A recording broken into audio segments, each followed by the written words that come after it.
If you are sitting there in having that cash conundrum where you know that you need to hire, but you do not have oodles and oodles of money sitting around ready for you to make that strategic hire, then you are going to want to stay tuned.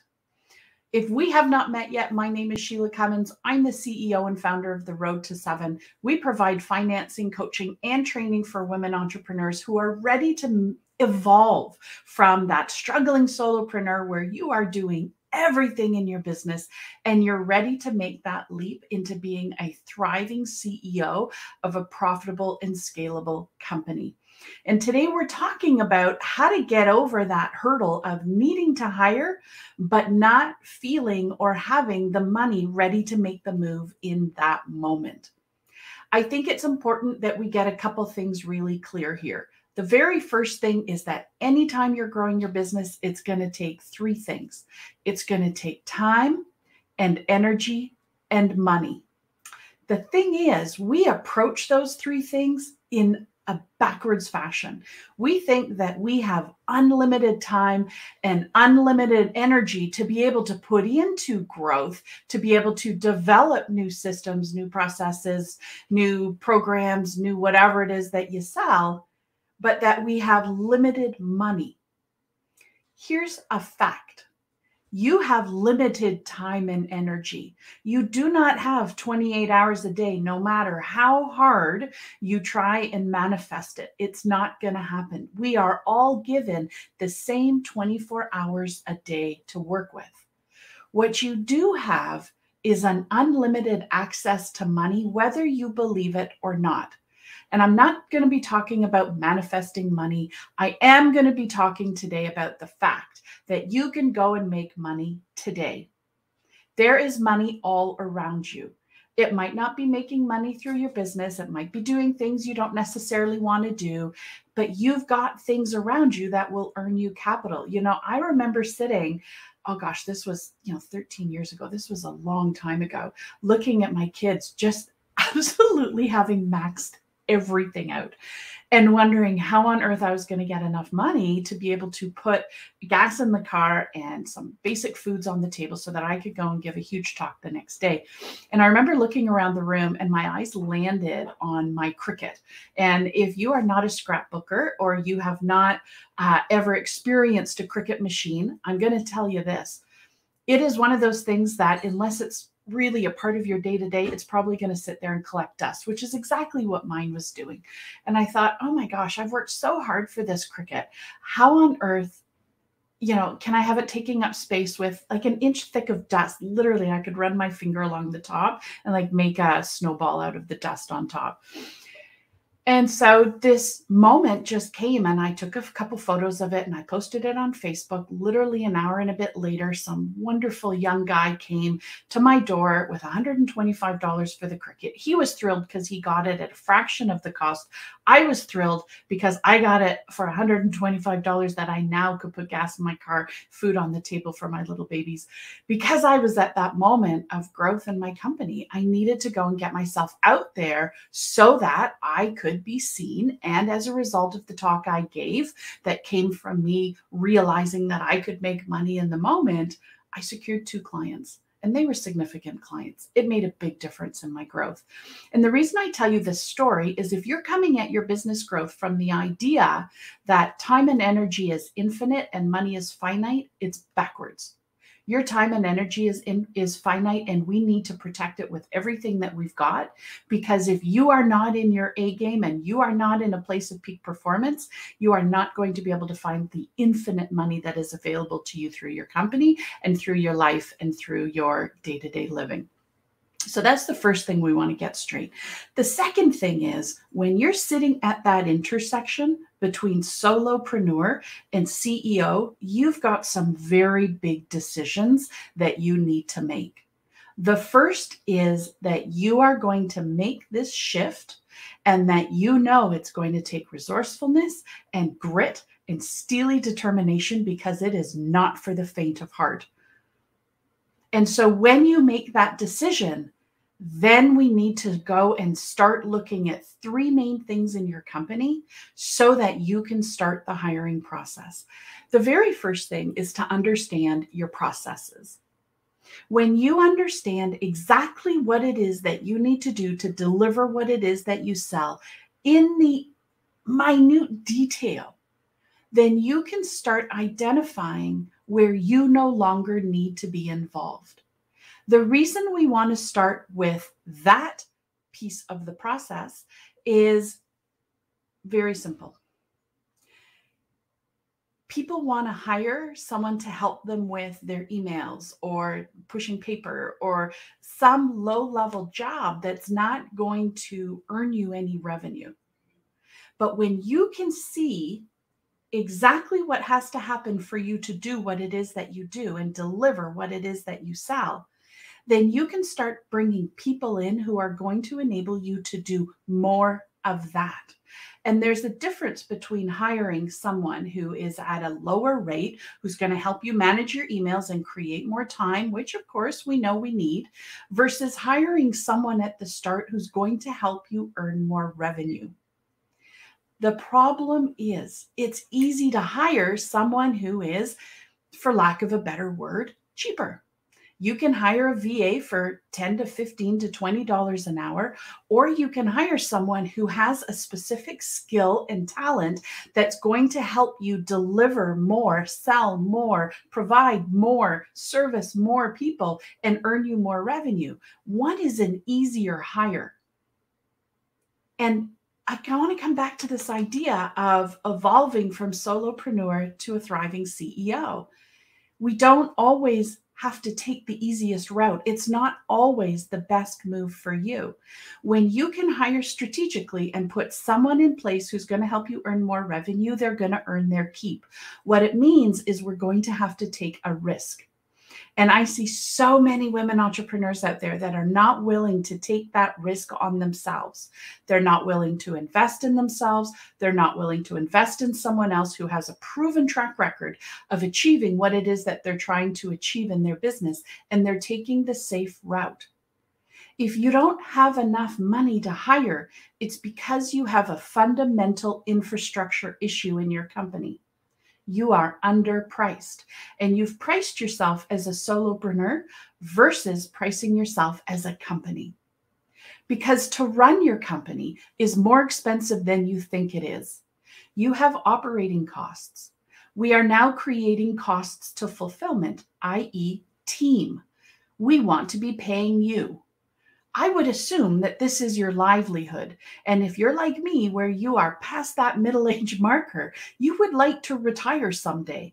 And so we need your business to not only be able to fuel your lifestyle and your financial commitments today, we also need it to fuel you for tomorrow. This comes from your company as a whole. It doesn't come from you as an individual. We're also going to need to pay taxes, because it is one of the non-negotiable absolute certainties of living in your country. Everybody has to pay taxes. It's just fact.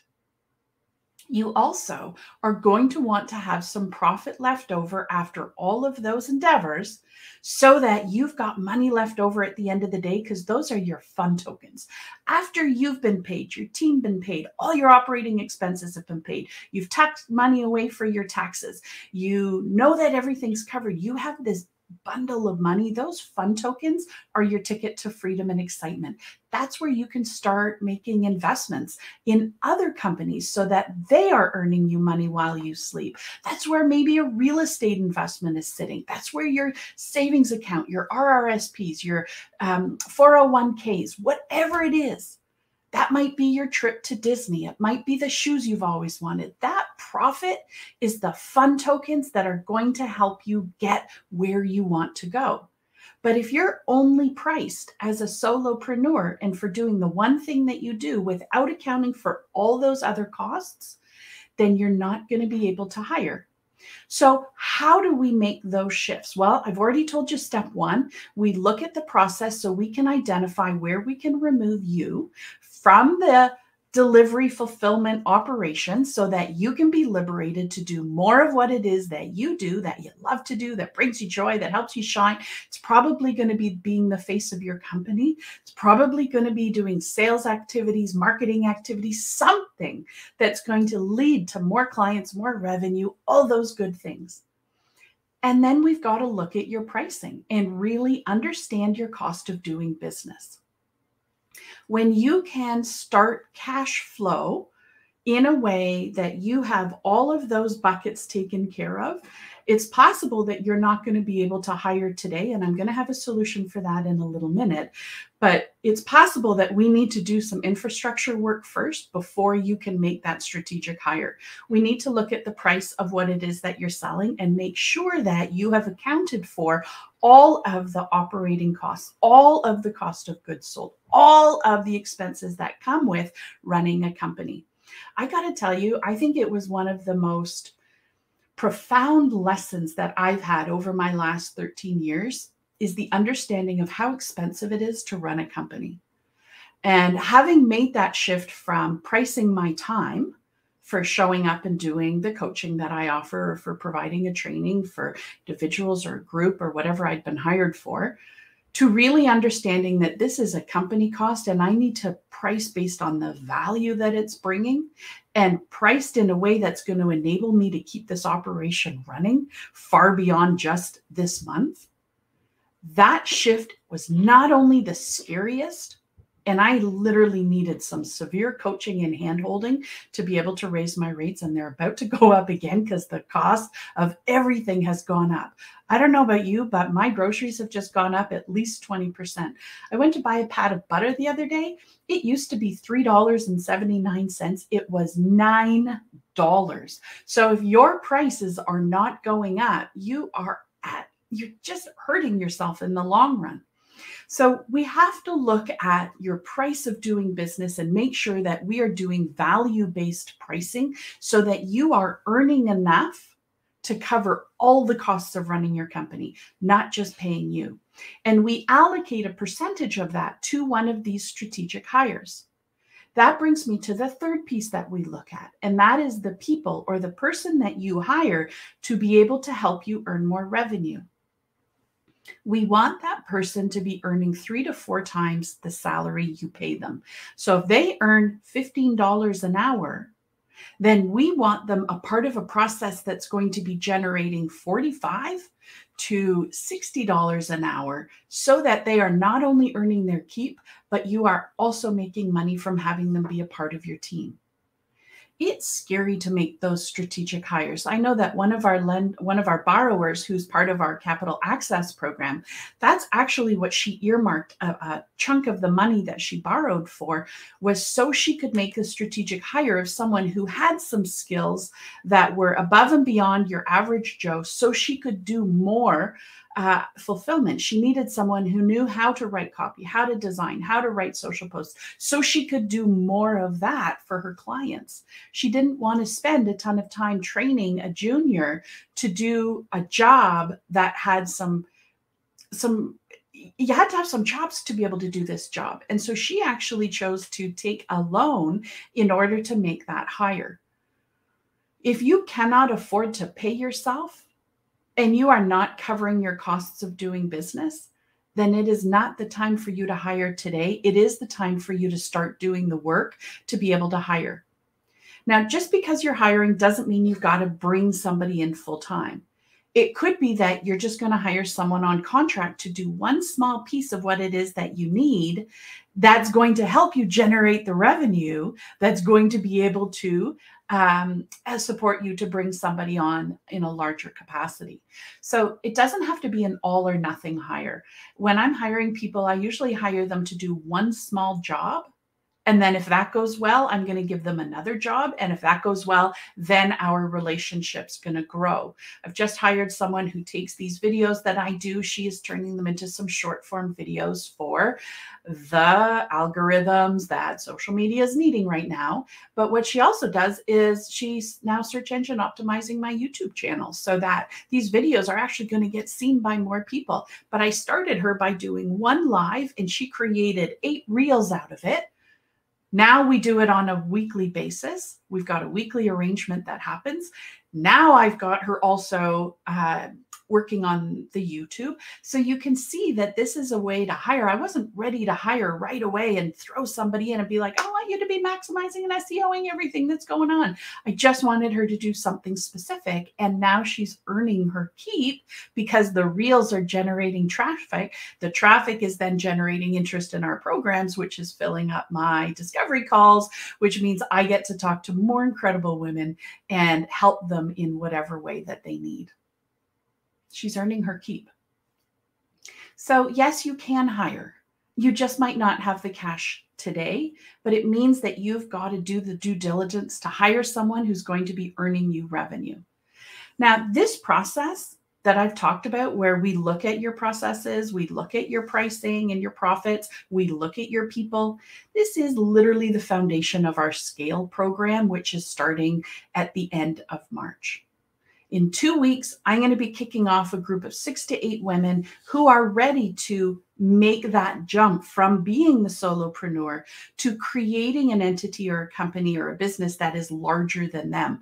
And through the 90 days, the 3 months that this program runs, we literally take you from where you are to having your first hire.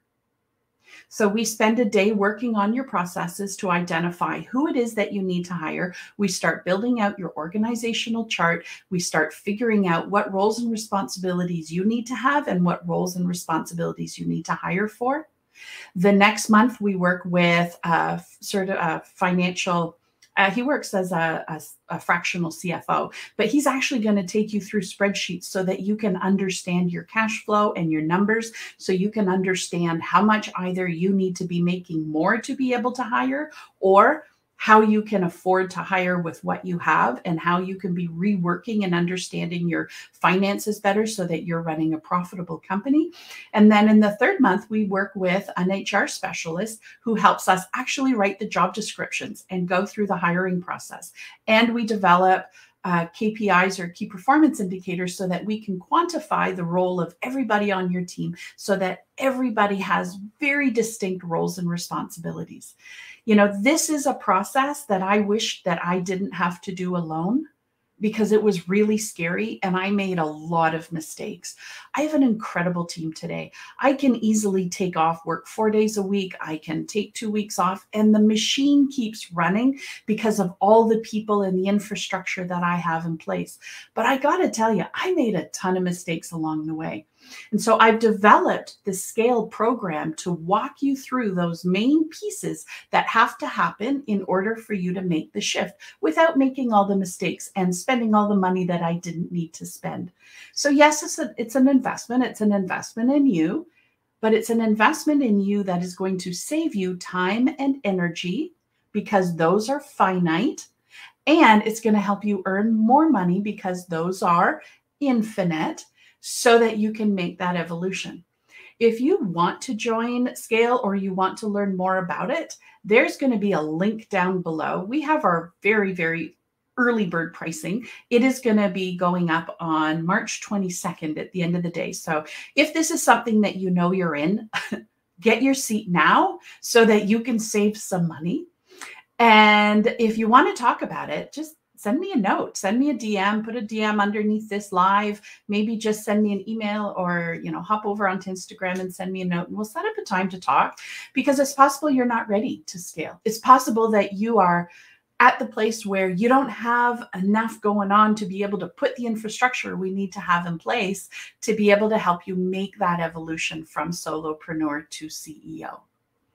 So Scale's happening. We start at the end of March. If you happen to be listening to this after March, then make sure to go to theroadto7.com/scale, hop on our wait list. Based on the demand, I may run it again in the fall, but I don't think so. I'm really leaning towards running this program once a year, and it always seems to be in the spring. So this program sold out last year. 6 of 6 people who joined, 6 of 6 hired, 6 of 6 have kept those same people. 6 of 6 still have those people on their team. And it just has been amazing to be part of that evolution for them. So my friends, hiring cash conundrum, it's not a conundrum. It's just a number. It's just a numbers game. And in order to make the numbers game work, we got to look at your processes, your pricing, and your people. And if you need to make that first hire, sometimes you got to go take the risk. And I think that you're worth the investment. As long as you do the due diligence, you got this. All right, everybody. I will talk to you next week. Have a good one.